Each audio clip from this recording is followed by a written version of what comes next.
외국인이 들으면 못 알아듣는 콩글리쉬를 잉글리쉬로. 학교나 사무실에서 한국식 영어 아직도 쓰고 있나요? 이제는 자연스럽게 말해보세요.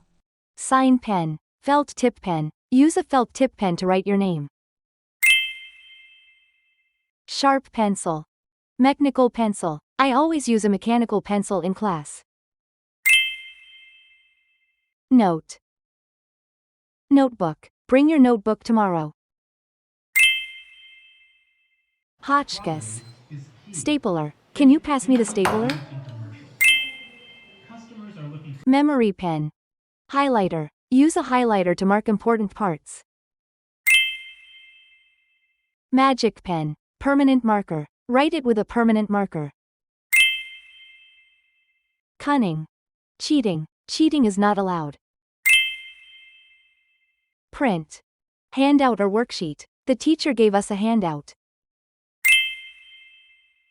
Ball pen. Ballpoint pen or just pen. I prefer using a ballpoint pen.